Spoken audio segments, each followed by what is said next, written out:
At anuman po ang kalagayan, anuman po ang pagbabago ng panahon, nananatili po kayong tapat sa amin.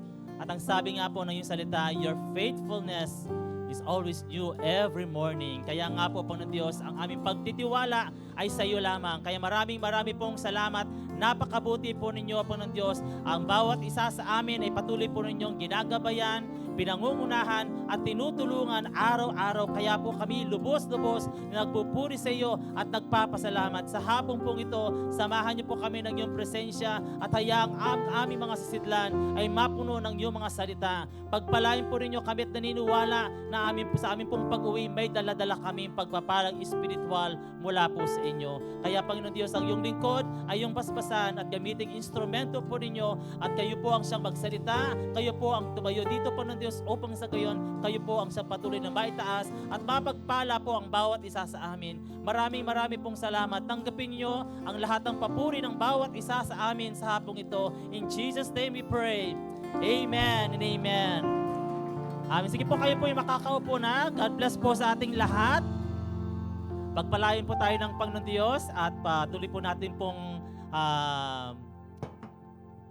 i-ready ang ating mga sisidlan ngayon pong hapong ito para po sa pagpapalang espiritual na nakalaan po sa bawat isa sa atin. Prior pa po nito ay inihanda na po ng Diyos yung pang-spiritual na pagpapala po sa bawat isa sa atin. Kaya ihanda po ang bawat isa sa amin. Kung natatandaan po ninyo, ito po ang buwan ng pagre-recognize sa lahat ng mga kapastoran sa buong mundo, sa buong bansa, no?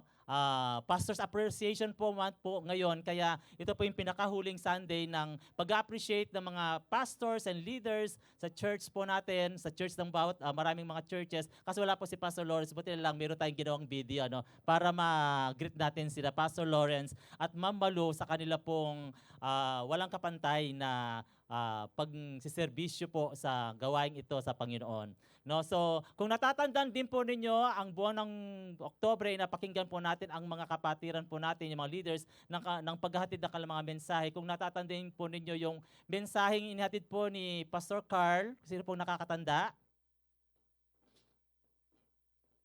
Hala, kaya mamaya, malalaman natin talaga. So wag natin, nakalimutan na natin yung mensahe na dinala ni Pastor Carl. Kanina may nakasagot. Wala lang akong dalang premyo. Oo. Ano yan? Hindi. Hindi. Ano yung, sino nakakatanda ng message ni Pastor Carl last, resist the devil. Ayan. Tapos sinundan po ni Ate Erica ng praise in the midst of uncertainties. Sinundan po ni Kuya Teng last Sunday ng yung kahalagahan po ng presensya ng Diyos. Kung napapansin, talaga napakabuti ng Diyos sa atin. Ngayon pong hapong ito, ang pag-uusapan po natin ay becoming a good sheep to the good shepherd naman po. Dahil ito ang araw po itong buwan po ng mga pagre-recognize ng mga leader, ng mga kapastoran. So let us recognize yung pinaka-chief ng lahat ng mga leaders, chief ng mga pastors, no? And that is the Lord God Almighty, that the Lord Jesus Christ is the good shepherd, the Father is the chief shepherd, no? Mamaya makikita niyo kung sino pa yung mga shepherd na atin pong i-recognize. So ang title po natin, Becoming a Good Sheep to the Good Shepherd, maging mabuting tupa sa mabuting pastol, dahil meron naman po talagang hindi mabuting pastol, no? At meron din pong mga hindi mabuting mga tupa. Kaya nice natin gawing mabuting pastol, mabuting tupa sa mabuting pastol. Yan. Bubuti ang mga tupa sa mabuting pastol. Aman po ba doon? Kaya sino po dito ang gusto magiging mabuting tupa? Hindi lang basta tupa, kundi mabuting tupa. Kasi mayroong pagkakaiba ang mabuting tupa o tupa lang. At siyempre, kung mayroong mabuti, ang kabaliktaran ng mabuti ay mayroong masamang tupa. So, alin po tayo sa tatlo? Good, bad, o yung sa gitna? Okay? So, ipag-uusapan, kaya gusto natin maging mabuting tupa sa ilalim ng mabuting pastol. Ang mga tao ay madalas nahihintulad sa isang tupa. Ito po yung mga dahilan, reason why humans are often likened to sheep. tayo mga tupa ay hinahantulad lagi sa tupa, katulad ng sinabi ng Isaiah na we are like sheep, tulad tayo ng mga tupa nagsipagligaw ng landas. Ano po ba ang mga dahilan bakit tayo ay laging nahahintulad sa tupa? Unang-una dahil sa vulnerability po ng tupa. No? Sheep are vulnerable to predator, mga predators, just like human are susceptible to challenges and dangers. Pagdating ng mga challenges, doon po tayo nagkakatalo. No, madali po tayong nag-give in sa mga ganoong mga sa mga panganib sa buhay, lagi tayo natatakot, lagi tayo naapektuhan, naimpluwensyahan, no? Kaya katulad din po ng mga sheep, very vulnerable ang mga tupa. Number 2, yung kanilang dependence nila. Sheep rely on shepherds for protection and guidance. Kung walang sheep, hindi komportable. Kung walang shepherd, hindi komportable ang mga sheep. Similar to humans relying on leaders, authorities, or higher power. Lalo na sa mga sa government, sa mga trabaho, talagang hindi makakagalaw ang mga empleyado kung walang pangunguna ng namumuno. Number 3, flocking behavior. Sheep gather in flocks, mirroring human tendencies to form communities, follow trends, and conforms. So ngayon po napapanahon yung mga TikToks na ganyan, makikita po na dami-dami pong mga TikTokers na talagang nagtitrends kung saan sila naakit o namamagnet sa kanilang mga pagbablog nila, kaya dami-dami pong mga sumasali na kaya yung may mga nararagdagan pang mga vlogger, nararagdagan pang mga TikTokers, yung mga kasi gusto na talaga nila yung mga grupo-grupo ng ng mga taong tulad nito. And their docility nila ng mga tupa. Ang ibig sabihin ng docility, quality of being quiet ng mga tupa, and easy to influence. Madali po silang ma-influensyahan, persuade or control. No, sheep are known for their gentle nature, echoing human qualities like obedience, cooperation, and peacefulness ng mga tao. No? So number 5, yung instinctual behavior ng mga sheep. Sheep follows instincts similar to humans, emotional and impulsive decision. No, yung alam mo yon, yung mga tao kasi madalas silang sumusunod kung ano yung feeling nila. Akala nila nagmamahal sila, pero hindi naman sila nagmamahal talaga. It's just only a feeling. No? Ganun yung mga tupa. Needs for guidance ang mga sheep requires direction from shepherds. So hindi makagalaw ang mga sheep kung wala ang direction o guidance ng shepherd nila. No? Just as human, seek guidance from teachers, mentors, spiritual leaders, lalo kapag mahina ang may slow learner ang bata, nangangailangan talaga ng teacher to i-guide yung bata. Kapag nangangailangan tayo ng direction sa buhay natin, nandiyan yung mga mentors. Nandiyan yung mga mentors sa business, mentors sa school, mentors sa bahay. No, dami tayong mga mentors at spiritual leaders. Lalo kapag yung mga disciples, lahat ng mga kasama natin ay talagang nanghihina, kailangan nila talaga ng spiritual leaders to guide them, to support them, and to strengthen them. No? So kaya kailangan talaga nila ng guide. Kaya tama ang kasabihan, no man is an island. Kailangan talaga niya ang gabay ng tao. So weakness and limitations. Sheep have limitations like humans, physical and mental constraints. So katulad ng katawan po natin, may limitasyon. No? Kahit gaano pa natin siyang alagaan, darating at darating pa rin talaga yung sakit sa katawan natin, yung kaisipan natin ay talagang mako-confuse. Katulad ng mga sheep, talaga very limited din sila na hindi nila makokontrol, na mayroon talagang bagay na sa buhay ng mga sheep, sa buhay po natin, talagang hindi natin sila makokontrol sa buhay na ito. So talagang mayroong limitasyon. And innocent sheep symbolize innocence and purity, sabi, and reflecting humans' inherent goodness and potential. Kaya nakikita niyo yung mga sheep na talaga pag nakita niyo talaga sila, para silang walang kamuang-muang, na napaka-inosente, madali silang katulad na pag-usapan, may impluwensyahan, no? Kasi inosente ang mga sheep. Alam niyo po, ang sabi nito, it feels good to know you are well taken care of. Di po ba, ang sarap pakiramdaman na merong talagang nagmamalasakit at nagmamahal sa atin. Ang sarap sa pakiramdam na alam mong inaalagaan ka ng mabuti. Tama po ba? Pag alam mo mga magulang mo, inaalagaan ka, it feels so good. Yan. Kapag yung kasama mo ay talagang laging nandyan, it feels so good. Ano bang ibig sabihin ng feel so good? Yung feel good, causing happy and positive feelings about life. Katulad natin ngayon, lahat po tayo gustong-gusto nating feel good yung gusto natin. Tama? Ayaw natin yung makakaramdam ng hindi maganda sa ating mga pandama, sa ating mga emotion. Walang sino man na gustong-gustong masaktan yung kanyang damdamin. Kailan ba natin nasasabing maganda ang pakiramdam ko o pakiramdam mo o pakiramdam natin? Una, pag masaya tayo, syempre, feels good. Tama? Pag masaya ka, maganda ang pakiramdam mo. Kasi wala namang pakiramdam mo, masamang pakiramdam mo, masaya ka pa. Walang ganon. Pag masaya ka, tawang-tawa ka, feel good ka nun. Number 2, kapag wala kang inaanda sa katawan, ibig sabihin hindi ka discomfort sa katawan, wala kang nararamdaman. No? Kasi ang hirap-hirap kasing makaramdam ng magandang feeling kapag kahit na sakit ng kalingkingan lang, dama ng lahat ng katawan. Pag sumasakit ang ngipin mo, pangalawa sa masakit sa lahat ng masakit sa katawan natin, ang masakit na ngipin, talagang very discomfort ang pakiramdam mo. And that's so good. No? Kaya nga ayaw natin. Pero kapag masiglang katawan natin, I feel good. Yan. Kapag maganda ang gising, kaninang umaga, sino pong magandang gising?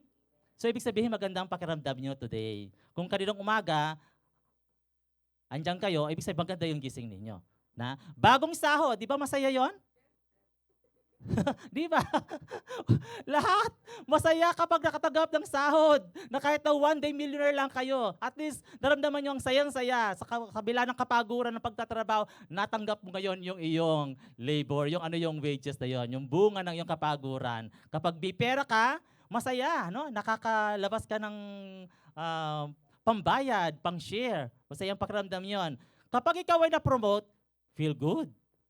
Yung hindi mo inasahan o yung inaasahan mo na-promote ka, hindi ba sarap-sarap pakiramdam na yon? Kapag ikaw ay na-interview at pumasa ka, di ba?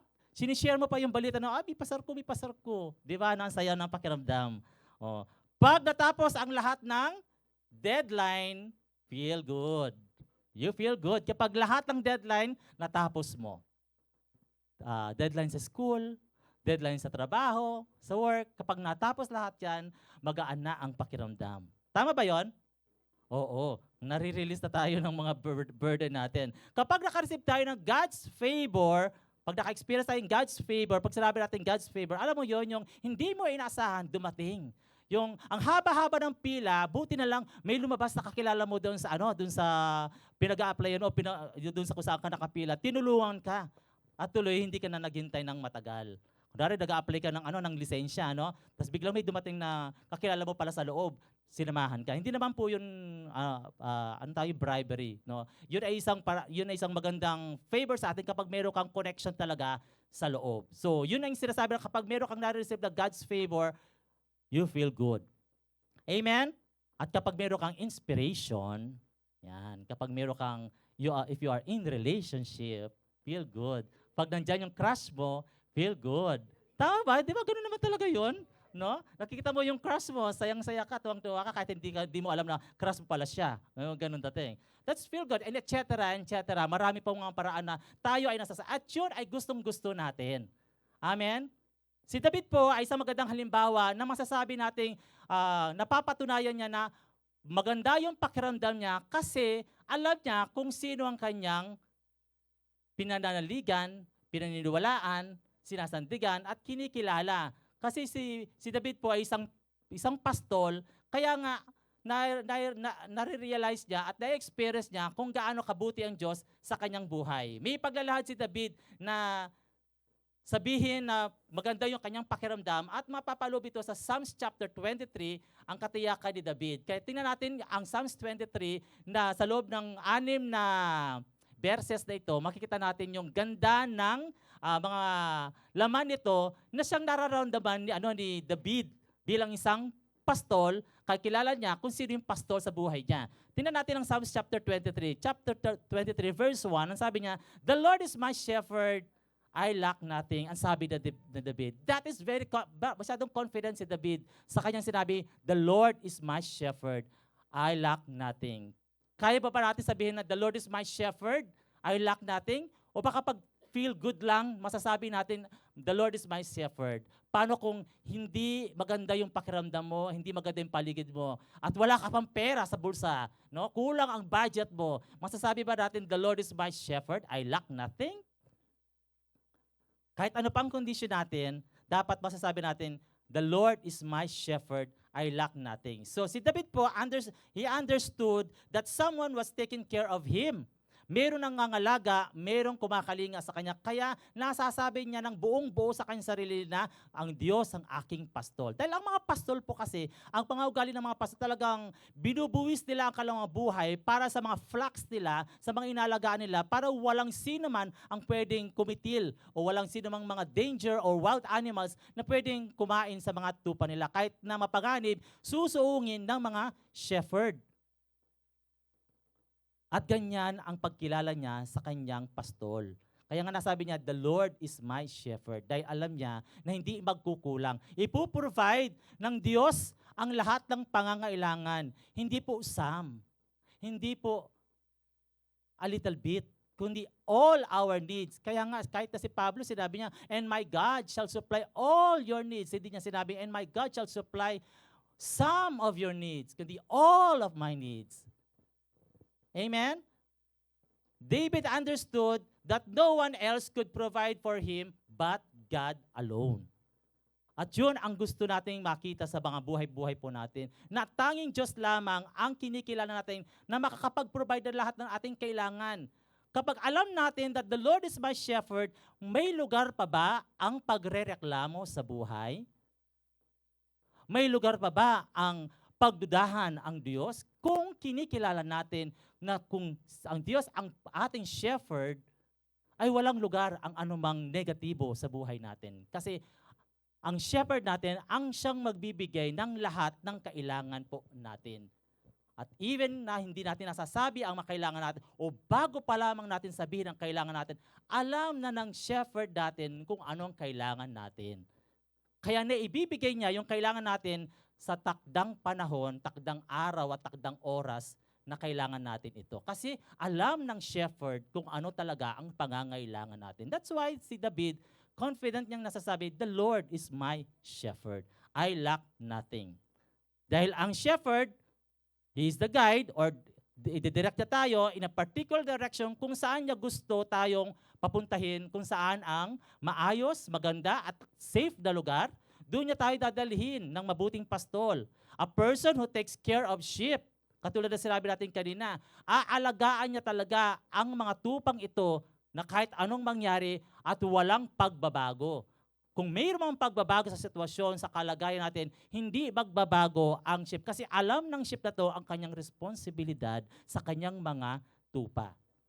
Alam ng shepherd na to ang kanyang responsibility. No, kaya ganun na lang yung pagtitiwala ni David sa kanyang shepherd. Sana ganun po yung pagtitiwala natin o pagkilala natin sa ating shepherd.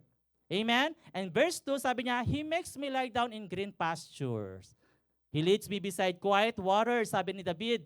Sabi niya, at nasabi ni David yun dahil nakasumpong siya ng calmness sa kanyang pakiramdam. Dahil ang mga tupa, masyado silang irritable o masyado silang sensitibo kahit na ayaw nila yung maingay, kahit na lagaslas ng tubig, ayaw nila, gusto nila yung still waters, yung tahimik na tubig. Kaya ang pastol, dinadala niya yan sa lugar ng mga batisan na payapa ang tubig.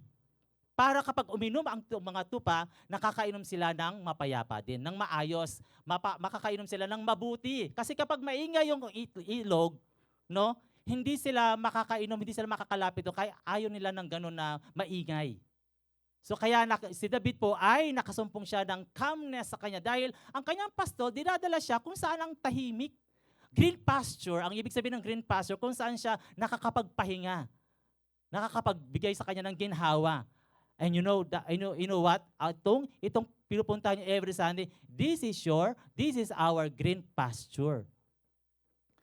Dapat nasusumpungan natin ang ginhawa kapag tayo nakapag-attend ng ganito. Kasi ito yung green pasture natin. Your house, yung mga bahay pa, yung mga kanya-kanyang tahan, that is your green pasture. Binigay ng Diyos sa atin yan para maging green pasture po natin. Nagbibigay ito ng kapahingahan sa bawat isa sa atin. Amen? Kaya nga si David, talagang matapang niyang sinasabi at buong-buo niyang sinasabi na He makes me lie down in green pastures kasi nakapapahinga siya doon eh. Gumiginhawa siya at meron siyang calmness sa kanyang kalooban. At sasabi niya, He refreshes my soul. Na binibigyan niya ng, ang tawag niya sa Tagalog ng refreshes, yung pinapayapa yung kanyang kaluluwa. Dahil yung kaluluwa kasi natin, ito yung tinatawag nating vulnerable. Kapag tayo ay nasaktan, lalo kapag ito'y matinding pagsugat sa ating mga kaluluwa, ang tagal maghilom. Kung minsan, hindi naghihilom kasi ayaw nating maghilom. Ang kaluluwa kasi kapag nasugatan yan, hindi katulad ng balat natin, kapag nasugatan yan, naghihilom yan. No? Pero pag ang kaluluwa ay nasugat, maging sa katandaan, hanggang kamatayan, maaring hindi maghilom. No? Pero kapag tayo po ay nagkimkim tayo ng ganoong mga saloobin, ang bigat ng kalooban. Kaya kapag tayo mayroong ganong nararamdaman, ang sabi ni David, He restores, He refreshes my soul. Alam ng Diyos kung ano ang mga dalahin natin. Alam ng Diyos kung ano yung mga burden ng bawat isa sa atin. Kaya nga si Jesus ang sabi niya, Come unto me, and I will give you, ano yon? Rest. Hindi niya sinabing, and I will give you salvation. Kapahingahan po ang ibinibigay ng Diyos sa atin. Kaya kapag bigat na bigat ang kalooban natin, ang mga puso po natin, He refreshes our soul. He guides me along the right path for His name's sake. Bakit tayo tinutulungan ng Diyos na gumawa ng matuwid at ng tama? Hindi lang po para sa ating reputasyon, kundi para, sabi niya, for His name's sake. Para sa Kanyang pangalan. Kasi nakakahiya naman siguro naman bilang mga tupa, gumagawa tayo ng mga hindi maganda, no? Tapos ang napapasama yung shepherd. Hindi po ba? Parang sinasabi ng mga matatanda, sinong nanay mo? Ba't ganyan ka pinalaki? O, di ba napapasama yung mga magulang? Kaya nga tinutulungan tayo ng Diyos na humakbang, gumawa, mamuhay ng tama at mabuti para sa Kanyang pangalan. For His name's sake. Kaya salamat dahil kung hindi tayo tinutulungan ng Diyos na mamuhay ng tama at matuwid, no? Napapahiya po ang Diyos sa ating lahat. Napapahiya yung shepherd po natin. Kaya for His name's sake, tayo ay ginagabayan along the right path ng buhay po natin. No? So, sabi po ng verse 14, even though I walk through the darkest valley or shadow of death, I will fear no evil for you are with me. Ano pong ibig sabihin ng darkest valley or shadow of death? Ito yung daan ng pagitan ng dalawang hill na kung saan sa daanang ito doon ay napakadelikado, risky, dangerous kasi nandoon ang lahat ng mga wild animals kung saan maaari kang lapain. At nandoon din ang mga terorista na aabang sa iyo, no, para ikaw ay patayin. Kaya napakadelikado ang lugar na yon. Pero sabi ni David, do I walk through the valley of shadow of death, I will fear no evil for thou art with me. Sabi niya. So kahit ako'y dumaan sa ganoong delikadong daan, hindi ako matatakot dahil kasama kita. Although ang fear is a part of our emotion, hindi nawawala ang takot sa buhay po natin. Pero pag alam mong kasama mo ang Diyos, nakakadaan ka sa dark valley. Makakalampas ka sa shadow of death. Kahit na damang-dama mo yung takot, pero malalampasan mo only because God is with you. Pero kung wala ang Diyos sa iyo, talagang hindi ka susuong doon sa lugar. Mag-iibang rota ka, no? Kahit na ang layo-layo ng detour mo, huwag ka lang dadaan doon. Sa buhay po natin, ang dami-daming mga dark valley natin. Sa kasalukuyan, may dark valley sa Naga, sa part ng Mindanao ngayon, na taas ng dampahan nila. Nasa dark valley sila ngayon. No? Ang iba naman, ang mga dark valley nila ay talagang, ang kanilang pamilya ay may karamdaman, may namatayan. No? Mga dark valleys. Pero kahit na meron po tayong mga dark valleys, if you know your shepherd, that you are with you, Though I walk through the valley of shadow of death, I will fear no evil, for you are with me. Ang tanong, ang shepherd ba ang kasama po natin? Kung kasama natin ang shepherd, therefore, ganun din po ang sasabihin natin, I will fear no evil, for thou art with me. Madami mga problema, marami mga dark valley sa buhay natin, I will fear no evil, for you are with me. Amen? So David is confident from danger and trouble. Kahit nandiyan lang, hindi naman nawawala yung mga danger and trouble sa life natin eh. Pero confident tayo kasi kasama natin ang Diyos. Meron tayong kinakantang ganyan, di po ba? At ang sabi niya, bakit siya confident? Sabi niya, your rod and your staff, they comfort me. Ang sabi niya, ang rod and staff ay katulad po dito. Yan po ang rod and staff ng isang shepherd. Meron siyang pamalo at meron siyang tungkod na merong C, yun ang staff. Ang pamalo, ito yung rod, na ito yung ginagamit ng shepherd pangtaboy ng lahat ng mga wild animals na pwedeng lumapa sa mga tupa. Ibig sabihin, yung rod na yun ang ating pong defense, ang ating pong security, ang ating kaligtasan laban sa mga kaaway. At ang staff naman, ito yung merong nakikitang scene natin sa dulo, ito naman ay isang gamit ng staff na kung saan hinihila niya tayo kapag tayo ay lumilihis ng landas. Pag nawawala tayo sa daanan ng shepherd, ng mga sheep, lumilihis kasi mga shepherd kasi medyo malabong mga mata at matitigas ang ulo, gumagawa silang sarili lang daan ng kanilang direksyon. Kapag alam ng shepherd na lumilihis ang landas ni Kuya Atoy, gagamitin yung staff, dadalhin niya kung saan talaga yung path, doon ka. Kaya yun yung napakaganda ng staff ng isang shepherd. Kaya sabi ni David, your rod and your staff, they comfort me. Kasi ang laki-laki ng tulong ng rod and staff ng shepherd na yun sa buhay ng mga tupa. Kaya kapag kayo ay dinidisiplinahan, pinapalo-palo, magpasalamat tayo kasi yung pala yung pagtatama at pagtutuwid sa mga likong mga gawain po natin. Kasi kapag walang staff, walang rod, lalong nasa bigit ng kamatayan yung buhay po natin. Kaya pag medyo dinidisiplina tayo ng Diyos, di magpasalamat tayo ng mabuti kasi tinatama at inaayos tayo. Amen po ba doon? Amen? Amen? Kasi pag ayaw nyo ng rod, kapag mayroong lumalapit sa mga kaaway, kalaban, mga wild animals, madali lang sila pong makalapit po sa inyo at lalapain po tayo. Kayo na lang po, kasi gusto ko yung rod at yung staff. And then verse 5 sabi niya, you prepare a table before me in the presence of my enemies. Anong sabi ni David dito? Naglalatag siya ng lamesa para sa harapan ng mga kaaway. Anong ibig sabihin ni David dito? Kasi sa panahon po ng mga old ancient times noon, mga tent dwellers, ang bahay po nila ay tent nasa disyerto. No? Yung mga Israel, ganun lang ang bahay po nila. At maliit ang spasyo, yung space sa loob. No? Kapag meron silang bisita, ang ginagawa, hindi nila nilalagay sa loob ng tent nila. Ang mga bisita nila ay nilalagay sa labas. Naglalatag sila ng tent at doon pinauupo ang lahat ng mga bisita po nila. No? Doon sila kakain, doon sila magkukwentuhan. Pero hindi lang po siya basta ganoon na isang gesture, kundi merong ibig sabihin ang paglalatag ng tent sa labas upang makita ng mga taong dumadaan. Ang ibig sabihin nito, ganito po siya. Narito ang mga bisita ko nasa labas. Ang ibig sabihin niyan, walang pwedeng makialam sa kanila. Ipagtatanggol ko sila maging, ipagtatanggol ko sila, dadaan sila sa bangkay ng aking, tama ba yon? Sa aking bangkay. Yun, gano'n. Ang ibig sabihin, very protected ang mga bisita kapag nakikita ng mga taong dumadaan na nasa labas pala itong mga bisitang ito. Ganun kasi yung customary ng mga old ancient times sa panahon nila.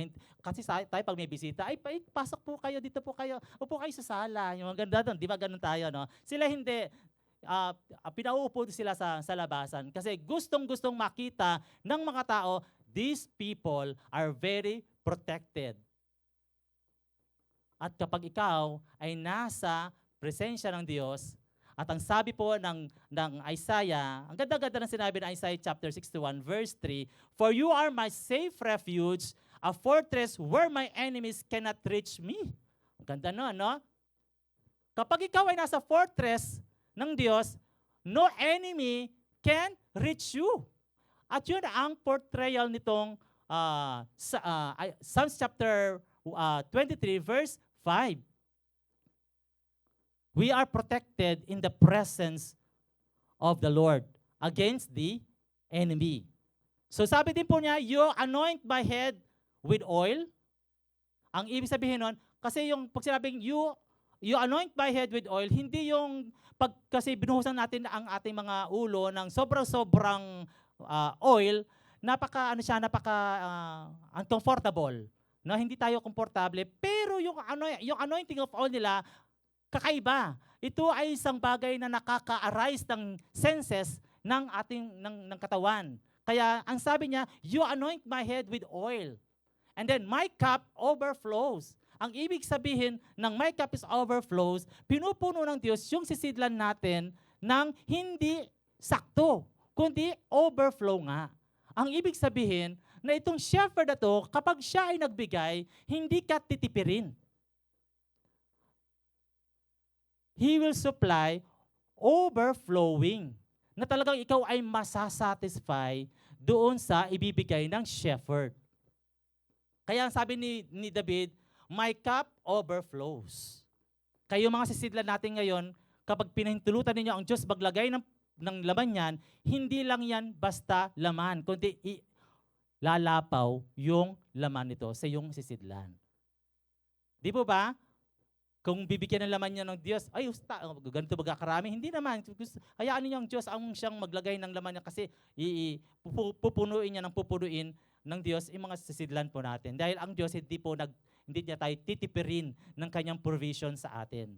Ako, bilib ako sa mga naghahanda ng mga pagkain na talagang ang kalang prinsipyo ay talagang masatisfy yung mga kakain nito kahit na mataas ang budget nito, basta ang kanyang prinsipyo ay masatisfy yung kakain nito.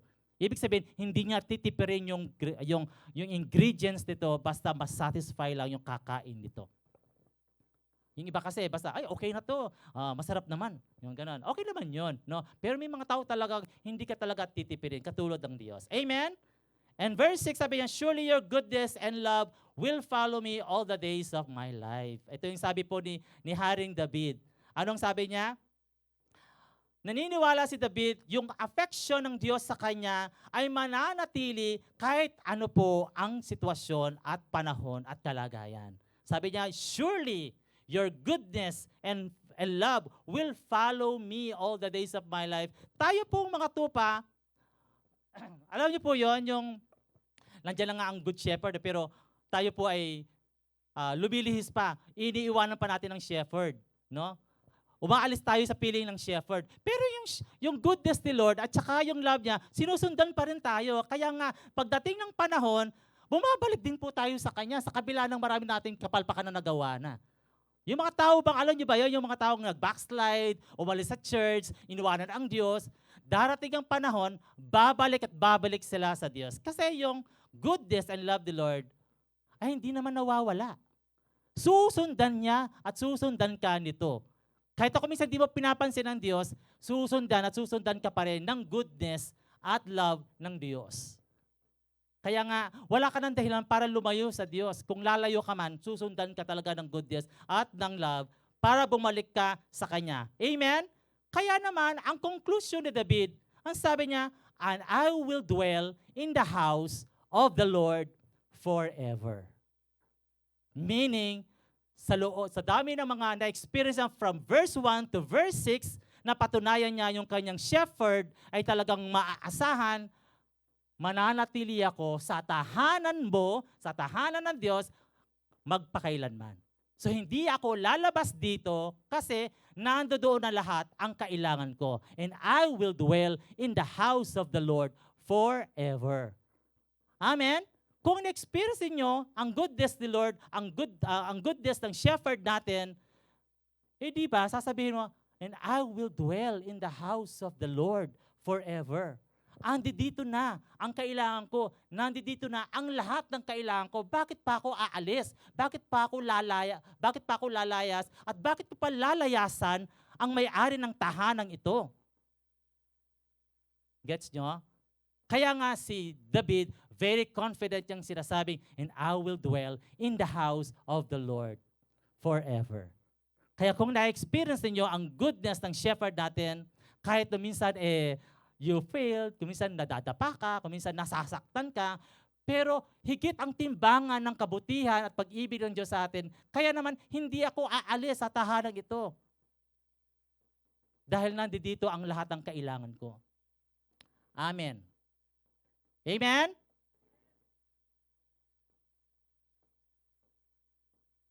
John chapter 10 verse 11.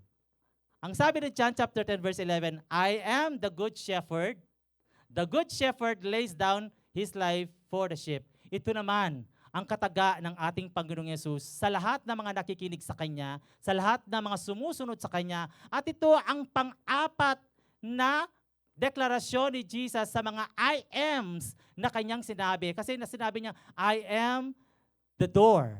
I am the light. I am the way, the truth, and the life. I am the resurrection. I am the resurrection and life. I am the vine. And I am the good shepherd. Ito yung pang-apat sa mga sinabi niyang I ams niya. So anong ibig sabihin nito?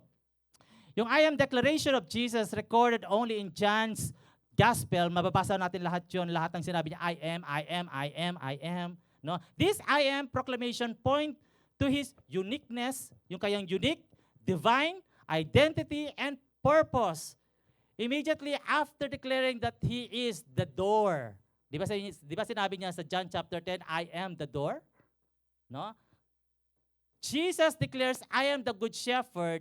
He described Himself as not only the shepherd, but the good shepherd. Kasi mayroong mga hiring shepherd. Yung mga hiring shepherd, ito yung walang pakialam kung ano mang mangyari sa mga inaalaga ang tupa. Pero ang sabi ni Jesus, I am the good shepherd. What does it mean? It should be understood that Jesus is the good shepherd, not simply a good shepherd, as others may be, but He is unique in character. The Greek word kalos, translated good, yun yung sinabi ni Jesus, describe that which is noble, wholesome, good, and beautiful. In contrast doon sa sinasabing wicked, mean, foul, and unlovely. It signifies not only that which is good inwardly, character, but also that which is attractive outwardly. It is an innate goodness, likas sa Kanya yung goodness. Pag sinabi natin likas, makabakat niya kayo ito. Yapin na ito. Siyang-siya na yun. Walang pagbabago. At hindi magbabago. At kailanman hindi nagbabago. Yun ang likas ni Jesus Christ. Therefore, in using the phrase, the good shepherd, Jesus is referencing His inherent goodness, His righteousness, and His beauty. A shepherd of the sheep, He is the one who protects, guides, and nurtures. Kaya nasabi niya, I am the good shepherd. Amen? Jesus is the good shepherd na inilaan ang kanyang buhay, no? Ibinuwi sa kanyang buhay para sa ating lahat. Nakakatawa, sabi nga ng Bible, sino ba ang tao para bigyan mo ng pansin? Pero binigay ni Jesus ang kanyang buhay, inilaan ang kanyang buhay para sa atin. Kasi nga, siya ay mabuting pastol. Ibinubuwis niya ang buhay ng shepherd sa mga flocks niya. At eto tayo, ibinuwis ni Jesus ang kanyang buhay para pangunahan tayo bilang ating good shepherd. Hindi lang siya basta-basta shepherd ng buhay natin. He is good shepherd. Amen? How to become a good sheep under the good shepherd? Kung tayo ay sheep lang, At kailangan maging mabuti dahil yung shepherd natin ay mabuti, gusto ng good shepherd maging mabuti din ang mga sheep niya. Hindi lang tayo sumusunod sa Kanya, kundi tayo dapat ay mga mabubuting tupa na sumusunod sa ilalim ng mabuting pastol. Kung siya'y mabuti, dapat ang mga sumusunod sa Kanya, mabuti din. Amen po ba doon? Amen? Ang tanong, are we good? At tayo ba ay mabuting tupa? At kung sasaliksikin ko sarili ko, halimbawa, parang konti pa yung kabutihan na dapat lalo pa akong bumuti. So, di mas maganda na itong gagawin natin para maging mabuting tupa tayo sa mabuting pastol, sa ilalim ng mabuting pastol. Ano ba ang gagawin ng shepherd sa buhay po natin? Number 1, how to become a good sheep under the good shepherd. Paano maging mabuting tupa sa ilalim ng mabuting pastol? Number 1, be still under His care. Maging mapayapa sa kanyang pangangalaga. John 10:9, I am the gate. Whoever enters through me will be saved. He will come in and go out and finds pasture. See? Una sinabi niya, I am the door. No, after niya sinabing, I am the door, pagpapasok ka doon, sa loob niyan, sa door na yon, ang kasunod, makakasama mo ang good shepherd. So whoever enters the door, makakasumpong siya ng good shepherd at masusumpungan niya, mararanasan niya ang good pasture. Ang ibig sabihin, nandoon ka sa loob ng fence ni Lord o anong sa Tagalog yung fence? Bakod? Parang kulungan, ganon. Pero bakit kasi pakinggan ng kulungan, parang nakakulong ka lang ng ganyan. No? Pero alam niyo po, pag sinabi kulungan, naalala ko sa si Twitter, magsa-side track lang. Kilala niyo po si, yung kalaban ni Sylvester? Tweety Bird. Kilala niyo si Tweety Bird? Oo, na lagi siyang nakakulong. Tapos, duyan-duyan siya doon. Kumakanta-kanta siyang gano'n, no? Oo. Napaka-relaxing niya, napaka-peaceful niya sa kulungan niya. Pero safe siya doon. Kasi kapag lumabas siya doon, lagot siya kay Sylvester. Lamon siya kay Sylvester. Kilala niyo si Sylvester? Oh, ay, parang hindi yata nila na kapanahonan yun. No? Si Sylvester yung parang pusa na black and white na kinakain niya si Tweety Bird. No, yung nasa kulungan. Kaya pag nandun siya, very safe siya at duyan-duyan siya doon, kumakanta-kanta siya doon. So hindi siya mapakikialaman ni Sylvester, no? So tayo, ang sabi ni Lord, kapag pumasok ka doon sa pintuan na 'yon, safe na safe po tayo doon. Katulad ng Psalms chapter 63 na narinig natin kanina na no enemy can reach you. Kaso matigas ang ulo ng tupa eh. Lumalabas siya doon sa kulungan niya, kung saan siya nilagay ng Diyos, kung saan siya pumasok. Lalabas pa din siya doon, no? Nag-enter na siya, nag-exit pa rin. Kaya tuloy, ang daming mga predators, ang daming mga wild animals, ang daming mandaragit na humihila sa'yo kasi wala ka doon sa boundary o lumampas ka doon sa boundary na binigay sa'yo ng Diyos. Tandaan po natin, no? Ito po yung lugar ng Panginoon. Kapag lumabas ka doon sa lugar na yon, hindi ka nasakop ng seguridad. Kasi ang seguridad mo ay nandoon sa loob. Di ba? Whoever enters that door will be saved. Whoever lumabas sa door na yon, patay kang bata ka. No? Kaya ang dami-daming mga hahabol sa'yo kapag lumabas ka doon. Kaya nga, be still under His care. Kapag lumabas ka doon sa pangangalaga ng Diyos, ang dami-daming panganib na nakaabang sa atin. Ayaw natin yun. Matatakutin pa naman tayo. No? Pag dumating yung problema, nag-hysterical ng marami. Pag mayroon mga pangangailangan, hindi alam kung saan pupunta. Pero kapag ikaw ay nasa ilalim ng pangangalaga ng Diyos, nasa loob ka, you are provided. Lahat-lahat. Amen? Kaya nga yun ang gusto ng shepherd sa atin. Be still under His care. Kasi alam ng shepherd na to kung ano ang kailangan mo. Kailangan mo ng kaligtasan, kailangan mo ng seguridad, kailangan mo ng kalinga, kailangan mo ng kapayapaan, kailangan mo ng lahat ng kailangan mo ay provided sa loob ng pintuang papasukan mo. Amen? Amen. Jesus ensure our safeness. Do not exceed God's boundary. Huwag tayong lalampas dun sa boundary ng Diyos kasi labas na doon. Kaya nga timo dami napapahamak na aksidente kasi lumabas doon sa boundary na hindi dapat na mag-over the backhood. Yan tuloy, napahamak kasi lumampas siya doon sa boundary. So ang sabi ni Jesus sa atin, I am the gate. Whoever enters through me will be saved.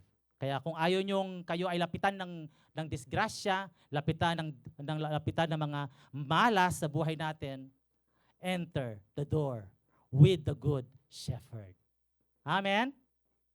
Number 2, how to become a good sheep under the good shepherd?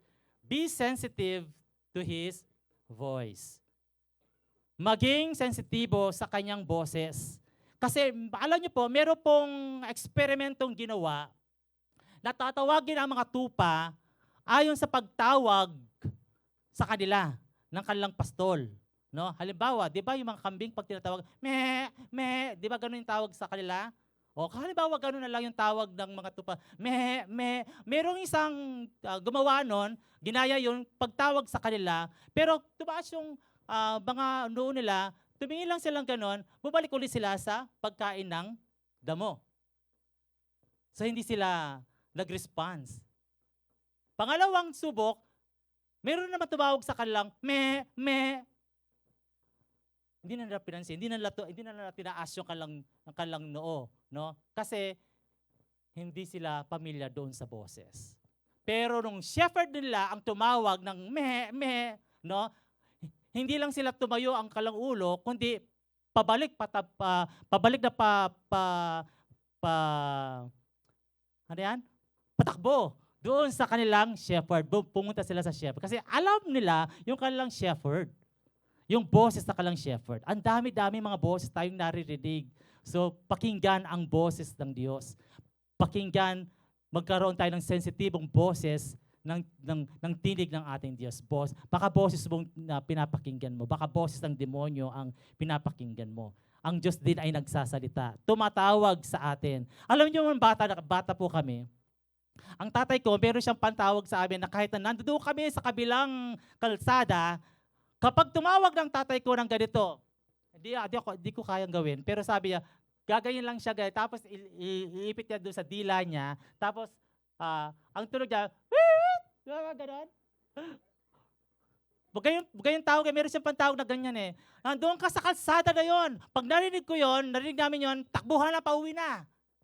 Yon. Alam na namin kasi ang tawag ng tatay ko. Walang tumatawag na ganyan sa amin pag hinahanap kami at tinatawagan kami kapag wala kami sa bahay. Kapag narinig namin yon, takbuhan na kami sa bahay nun. Pabalik sa bahay. Kasi ibig sabihin, tinatawagan kami ng Diyos. Tayo po kaya, alam ba natin ang boses ng Diyos kapag tinatawagan po tayo? Kapag nakikipag-usap siya sa atin, kapag meron siyang sinasabi sa atin, alam po ba natin ang boses ng Diyos sa bawat isa? Sheep are familiar to the voice of their shepherd. Dapat familiar po tayo sa tinig ng Diyos. No? Alam mo kung minsan, ang dyablo ay mapandaya, huwad, mapanggaya. Pero kahit na nagagaya niya, dapat alam din natin kung ano talagang real voice ng Diyos sa life natin. Minsan may sinasabi, di ba, minsan nagkakamali po tayo, no? Tapos nagigilty tayo, tapos narinig natin tinig na, nagkamali ka na naman. Lagi kang nadadapa, lagi kang natatalo. Kung sasagutin mo tinig yun, maaring sasabihin mo, oo nga. Ba't kaya hindi ako nagbabago? Bakit kaya lagi akong na-affected sa ganitong kahinaan kong ito? Bakit kaya? Boses ba yun ng Diyos na narinig mo? o boses ng kaaway? Kasi sabi kasi ng Romans chapter 5, ang sino mang nakipag-isa kay Kristo ay wala na sa kahatulan. Ang ibig sabihin, there's therefore now no condemnation in Christ. Ang ibig sabihin, hindi mo maririnig ang salitang, ikaw kasi, lagi ka nagkakamali, ikaw kasi, ikaw kasi. Ang sasabihin ng Diyos, come unto me. Lumapit ka sa akin. Di ba ganon? Kuminsan pag tayo nagkakamali palagi, ayun yung lumapit sa Diyos kasi sa Kapampangan, nababandal na ako. Yung nagsasawa na ako sa kakalapit, baka hindi na ako tanggapin ng Diyos. Yun ang tinig mo. Ang tinig ng Diyos, lumapit ka sa akin. Di ba ganun tinig ng Diyos? Hindi siya nagtataboy kapag lumalapit ang sino man, wala siyang tinataboy. Lahat ng lumalapit sa Kanya, tinatanggap niya. Welcome niya. Kasi yun naman ang gusto niya, lumapit sa Kanya. Amen? Kaya di lang dapat nating naririnig ang tinig ng Diyos, dapat nakikinig tayong mabuti. Iba kasi ang naririnig sa nakikinig. May pagkakaiba ba yon? Sa English ay listen and hear, or hearing or listening. Anong pagkakaiba nun? Halimbawa, yung mga nakikinig ng musika, ganyan na sila. Pag naka-earphone na, ganyan na po sila sa pakikinig po nila. Ganyan po sila. Naririnig po nila ang musika. Pero, hindi sila nakikinig. Wala silang pakialam sa message ng mga kanta. Basta, okay lang. Ang saya-saya ng musika. Go! Sabay-sabay. Naririnig kasi nila. Pero hindi sila nakikinig sa musika. Mga bata, mga young people, tinawagan kayo ng nanay nyo. Halik kayo rito, kakain na. Opo. Wala pa rin, hindi walang lumapit. Narinig, pero hindi nakinig. Di ba? Kung nakinig ka, linapit ka. Kain kang mabuti dyan. Hindi kumain ng mabuti, pero narinig niya ang sinabi ng nanay na kumain. Pero hindi siya kumain mabuti. Narinig lang niyang kumain. Pero pag sinabi niyang, kumain ka dyan, inubos ang pagkain. Kinain niya ang pagkain niya. Nakinig siyang kumain. Dumating ka ng maaga, uwi ka ng maaga. Narinig niya, pero hindi siya nakinig. Late siyang dumating, pero umuwi siya. Pero hindi siya dumating ng maaga. Narinig lang niya, pero hindi nakinig. Alin tayo sa dalawa? Nakikinig o naririnig? Tama po ba? Marami po tayo dyan. Kahit sa announcement lang, yan dami-dami nating announcement. Nakinig lang, pero hindi narinig. Kasi, magtatanong, nano kasi yung activities natin sa October 26? Dami-dami pa naman ng linggo na na-announce, nakakalibo, hindi natatandaan. No? Ang dami-dami nating sinabi. No? Pag tinanong natin, di ba marami tayong narinig na ganito mga halimbawa, pag sinabing, nasaan ka na? Papunta na ako, hindi naman siya papunta eh. Oo. Di ba no? Nakikinig lang, pero hindi siya talaga naririnig. Hindi naiintindihan. Amen? So, maging sensitibo tayo sa salita, sa tinig ng ating Panginoong Diyos. So, ito po yung aking note. So, dapat akong makinig. At narinig ko siya. Amen? So, kailangan natin maging sensitibo sa boses. Kasi kapag hindi natin pinakinggan mabuti ang Diyos, napapahamak kasi tayo eh. No?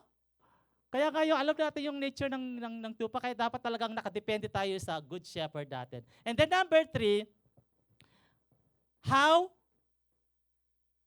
to become good sheep under the good shepherd. Number 3 is, be submissive to his leadership. Maging masunurin sa kanyang pamumuno. No, ang leader ng ang shepherd, ang desire ng shepherd i-lead yung kanyang mga tupa tungo sa landas na kung saan gusto ng leader, ng shepherd, nandoon din sila.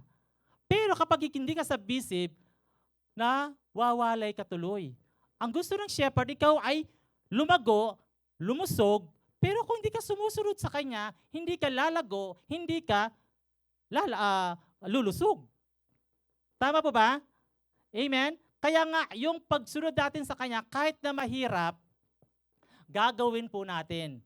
Kasi yung leadership ng shepherd ay para po sa kapakanan ng bawat isa sa atin. John chapter 10 verse 27, "My sheep listen to my voice.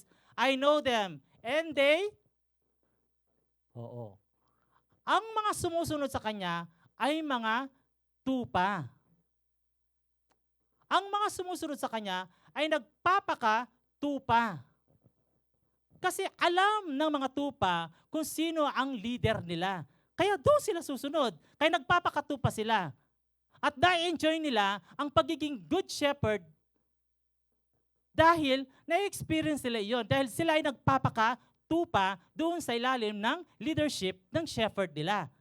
Pero kung hindi ka tupa, hindi mo ma-enjoy ang leadership ng shepherd. Kasi kung ang isang baboy, ay hindi niya ma-enjoy ang shepherd kasi iba ang pinapakain ng shepherd sa mga tupa. Ang mga baboy hindi kumakain ng damo. Hindi ma-enjoy ng mga baboy ang kinakain ng mga tupa kasi hindi sila tupa.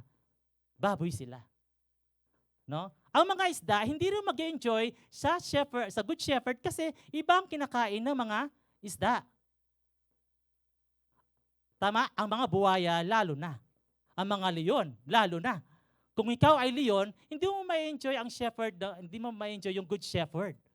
Kasi ang mga pagkain ibinibigay ng shepherd ay nai-enjoy ng mga tupa. Kaya yung mga kumikilala sa good shepherd, they follow him. Ang mga sumusunod sa kanya, ibig sabihin, sila yung mga tunay na tupa. Dahil yung mga hindi sumusunod sa kanya, nagtutupa-tupahan lang. Pagdating sa leadership ng shepherd, kahit mahirap ang itinuturo ng leader, dahil ikaw ay nagpapakatupa at tunay kang tupa, susundin mo ang leadership niya. Pag sinabi ng leader na mag-devotion tayo, no? Ang mga tupa sumusunod. Nagde-devotion. Sabi ng leader, manalangin po tayong sabay-sabay, sama-sama. Ang mga tupa, sumasama. Kasi sila'y mga mabubuting mga tupa. Alam nila yung leadership. Hindi nag-o-optional ang mga tupa. Yung kung gusto mo lang, doon ako susunod. So hindi po ganyan ang pagpapakatupa sa ilalim ng mabuting pastol. Kaya kung ikaw gusto mo maging mabuting tupa, kailangan magpakatupa ka sa ilalim ng mabuting pastol. Dahil ang mabuting pastol po, ang kanyang responsibilidad ay pangalagaang mabuti at bigyan ng magandang kinabukasan yung kanyang mga tupa. Hindi lang siya basta-basta nangangalaga ng flocks ang mabuting pastol. Tinitiyak niya ang mga pastol ay lalaking lulusog, lalaki at masisigla, malalakas. Dahil kalungkutan ng pastol, kung ang kanyang mga sinasakupan o mga flocks niya, mga sakitin at mahihina. Dahil ang mabuting pastol ay malakas, matapang at malusog. So gusto niyang makita yung kanyang mga flocks, ganun din kung ano yung katangian ng good shepherd. Amen po ba? Kung tayo ay mabubuting pastol, sumusunod sa kanyang leadership, so ibig sabihin kung ano ang katangian ng shepherd natin, so ganun din ang magiging itsura ng bawat isa sa atin. Hindi po tayo matitigas ang ulo. Siyempre, nature natin yun. Pero, kung gusto natin maging mabuting tupa, sumunod tayo sa leadership ng mabuting pastol. Kaya kahit na mahirap yung disiplina ng mabuting pastol, ayos lang yun. Kasi, pakinabang yun sa atin. Amen. Bubuti na tayo, aayos tayo, lalago pa tayo. Kasi yun naman ang gusto ng mabuting pastol na makita sa kanyang mga sinasakupan, sa kanyang mga flocks. Amen. Hindi lang siya basta-basta nangangalaga. Amen po? Amen. At yun po ang dapat natin gawin. Be submissive to His leadership. huwag na tayong magrereklamo kung napakahirap ang pinapagawa ng Biblia ng mga leader po natin kasi pakinabang po yun sa bawat isa sa atin. Lalago po tayo. Amen. Amen? Kaya nga, yung rod ng Panginoon, yung staff niya, ang laki-laki ng tulong. No? Kapag ikaw ay nawawala sa landas ng Diyos, hihilahin ka dun sa staff niya para mapalapit ka dun sa Kanya. At kapag ikaw naman ay matigas ang ulo, papaluin ka ng rod niya para ikaw ay may tama. Only sheep follow the shepherd. So ibig sabihin, pagpakatupa po tayo sa mabuting pastol. Amen? Amen? The shepherd's primary responsibility is the safety and welfare of the flock. Ang sabi po ng Luke chapter 12 verse 32, "Do not fear, little flocks, for it is your Father's good pleasure to give you the kingdom." Kayong mga tagasunod ko ay kaunti lang. Ngunit huwag kayong matakot dahil ipinagkaloob ng inyong Ama na maghahari kayong kasama niya. Tayong mga flocks niya ay kasama ang mabuting pastol sa darating na mga araw at maging sa kasulukuyan. John 10 verse 11, sabi niya, "I am the good shepherd lays down his life for his sheep." Anong ibig pong sabihin nun? Na siya ang mabuting pastol, si Jesus ang mabuting pastol, na iniaalay ang kanyang buhay para sa atin. So ibig sabihin, kung iniaalay ni Jesus ang buhay para sa atin at tinanggap natin siya sa buhay po natin, so ibig sabihin, yung pagiging mabuting pastol niya, ipinapasa sa atin para maging mabuting pastol din sa iba. Nakakatulong sa iba ang bawat isa sa atin. Dahil tayo bilang mabuting pastol, tayo bilang mabuting tupa na naging mabuti tayo sa ilalim ng mabuting pastol, ngayon naman, mula sa mabuting tupa, magiging mabuting pastol naman tayo ngayon sa iba. At yung iba na mga tupa na ito ay magiging mabuting tupa sila dahil sa pangunguna natin as good shepherd, magiging good shepherd din sila sa iba pang mga sheep na aalagaan nila. At yun ang gusto ng good shepherd na makita sa bawat isa sa atin. Inilaan ang buhay para sa atin upang maging mabuting tupa tayo para maging mabuting pastol sa ibang mga tupa naman. Amen? So hindi lang tayo basta mga tupang ginawa tayong mabuti. Kasi gagawin niya tayong mabuting pastol sa darating na panahon para makatulong tayo sa iba pang mga tupa na naliligaw ng landas. Amen? At yun ang nakikita ng mabuting pastol sa atin. Ang sabi po nga po ng 1 Peter chapter 5 verse 2, "Shepherd the flock of God, which is among you, serving as overseers not by compulsion, but willingly, not for dishonest gain, but eagerly." And ito yung darating na araw na kayo ay magiging mabuting pastol na katulad ng mabuting pastol natin si Jesus. Sana po nakikita natin ngayon yung sarili natin na hindi lang tayo basta-basta mga tupa. Magiging mabuting tupa tayo dahil ang purpose nito, bakit tayo magiging mabuting tupa? Para tayo magiging mabuting pastol. Kanino? Sa mga tupang katulad natin dati. Na magiging mabuting tupa para sila rin ay magiging mabuting pastol. Amen? At yun ang purpose ni Jesus sa bawat isa sa atin. Kaya paano magiging mabuting tupa sa ilalim na mabuting pastol? 1, be still under His care. Number 2, be sensitive to His voice. And number 3, be submissive to His leadership. Upang sa gayon, makita mong sarili mo na magiging mabuting tupa ka. Papunta sa mabuting pastol. Amen? Amen po ba? Kaya dito, dami-dami ng mga disciple, meron na mga disciple. Alam niyo bang kayo'y nagiging pastol na sa mga disciple ninyo? At kayo na wala pang mga disciple, alam niyo po ba na kayo ay magiging pastol din sa mga darating na araw? Kasi yun po ang nakikita ng ating mabuting pastol sa bawat isa sa atin. Amen? Kaya nga po sa hapon pong ito, ilaan natin ang ating mga buhay sa ating mabuting pastol. Dahil napakaganda ng layunin ng mabuting pastol sa bawat individual po sa atin. At isuko lang po natin yung sarili natin sa Kanya. Katulad na pag-usapan natin kanina, be still under His care. Be sensitive to His voice at be submissive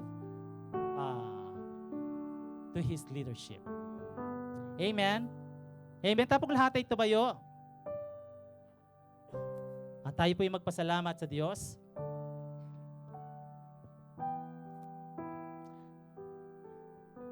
I-enjoy po natin ang shepherd, ang pagiging good shepherd ng Diyos sa atin, katulad ni David.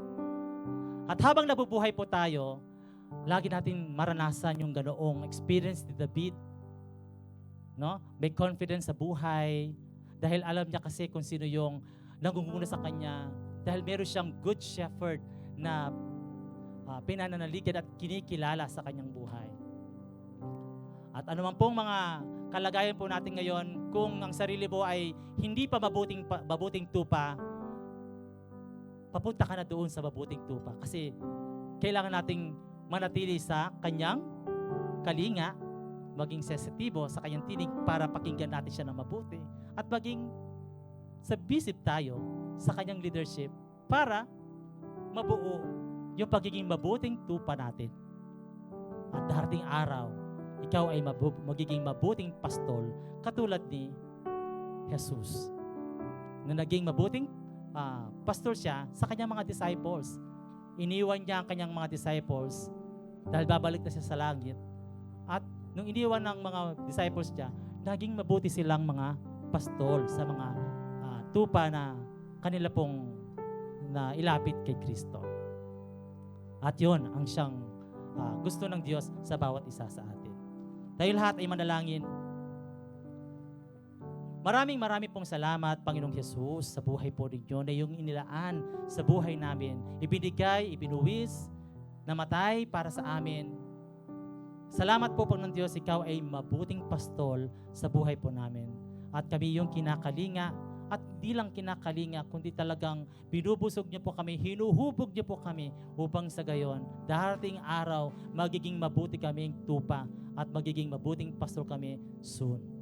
Salamat po ngayon pong gabing ito, ngayong hapong ito, sa mga nakarinig na yung mensahe. Hayaan mo ang yung salitang ito ay manatili sa puso ng bawat isa. At ito ay laging mangusap at mag-minister sa bawat isa. Araw-araw, Panginoon Diyos, ay naaalala po namin, Panginoon Diyos, ang pagiging mabuting pastol po ninyo sa buhay po namin. At sa bawat isa sa aming nandito, Panginoon Diyos, hayaan po ninyo na pangunahan at pagharian ninyo ang aming mga buhay upang sa gayon susunod po kami sa iyong leadership upang makita po namin po ng Diyos yung layunin, yung purpose sa bawat isa sa amin na gusto mong makita sa darating na mga araw at darating na mga panahon. Salamat po sa iyong kabutihan at iyong kabaitan at kagandaang loob sa bawat isa sa amin. Para po sa lahat ng mga first-timer natin, kung meron tayong mga first-timer today, alam niyo ba na gustong-gusto ng Diyos na kayo ay pangunahan? Kasi nga siya ay mabuting pastol. No?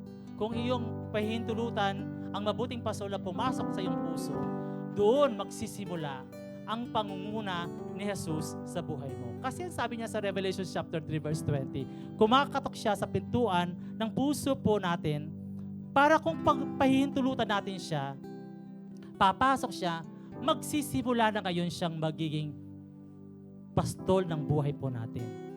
Kasi lahat po tayo, kailangan po natin ng pastol. Kailangan natin ng leader, no, ng buhay po natin. Kaya kayo po na mga first-timer dito, kung gusto nyong i-lead kayo ni Jesus bilang mabuting pastol niya, buksan po ninyo ang inyong puso para sa Kanya at hayaan siyang pumasok sa iyong puso. No? Dahil nakahanda si Jesus na pangunahan ang iyong buhay. Kung ikaw ay willing na pangunahan ka ni Jesus sa iyong buhay, sundin mo itong panalangin ito na bukal sa iyong kalooban, sincere sa iyong puso at mayroong pananampalataya. Sabihin mo lang kay Jesus, Panginoong Jesus, binubuksan ko ang aking puso para sa iyo. Pinahihintulutan kita na kayo'y pumasok sa akin at maghari sa araw na ito at sa darating pang mga araw Ano man po mga pagkakamali, ano po, ang ano mga man pagkukulang ko, pagkukulang, hinihiling ko po ng iyong kapatawaran. hinihiling ko iyong Kasama ng kapatawaran, iyong kalinisan kasama sa ng pamamagitan ng iyong dugo. pamamagitan Simula sa ng araw iyong na dugo. ito, Simula sa araw na ito, kayo na po ang maghari. kayo na po ang maghari. Simula sa araw na ito, Simula sa araw hanggang sa darating pang mga panahon, hanggang sa darating pangunahan po ninyo ang buhay ko. pangunahin niyo po. Maging mabuting pastol po kayo sa akin. Mabuti po kayong pastol At sa araw na ito, sa araw, isulat po ninyo sulat ang aking pangalan ang aking sa aklat ng buhay. sa aklat ng Maraming pong salamat. Maraming salamat. Ito pong aking dalangin. Ito po ang aking dalangin. Sa oras pong ito, Panginoon Diyos, nagpupuri kami, nagpapasalamat sa bawat paanyaya ninyo, mga invitation po ninyo sa amin na amin pong ginagrab ito sa aming mga buhay. Dahil gusto po namin na pangunahan ninyo ang buhay po namin. Maging pastol kayo ng buhay po namin dahil alam po namin kapag kayo ang sinundan po namin, may katiyakan ang aming mga buhay. Salamat po sa oras na ito. Lahat po kami nandito, lahat po ng mga mananampalatay nandito, hayaan si Jesus ang maging pastol ng buhay po natin at handa siyang manguna sa buhay ng bawat isa. Tayo po'y sumamba sa ating mabuting pastol. Awitan po natin siya sa oras na ito bilang ating pasasalamat at pagdakila at pagtaas. When you bless your people, their cups will overflow. Hindi sakto lang, Panginoon, pagka ikaw yung nagpala. Kung hindi siksik, liglig at umaapaw. So much so na wala po kaming mapaglagyan at yun ay maibahagi po namin sa ibang tao, especially to those people na malapit po sa amin, Lord God. Ang bawat kaloob po namin ngayon ay tinataas namin sa iyo. May this be a sweet aroma before you. At ito po ay i-bless mo, Lord Jesus, that this will only be used for your glory and to your kingdom alone. I also speak blessing sa lahat po ng mga taong magkakaloob, Panginoon, sa kanilang pag-aaral. Give them the wisdom that they need. Sa kanilang trabaho, give them the promotion that they need. In all aspects of their life, may they experience you as a blessor sa kanila pong mga buhay. At lahat po ng ito, Lord Jesus, may all be used for your glory and to your glory alone. In the mighty name of Jesus. And everybody will say, Amen and Amen.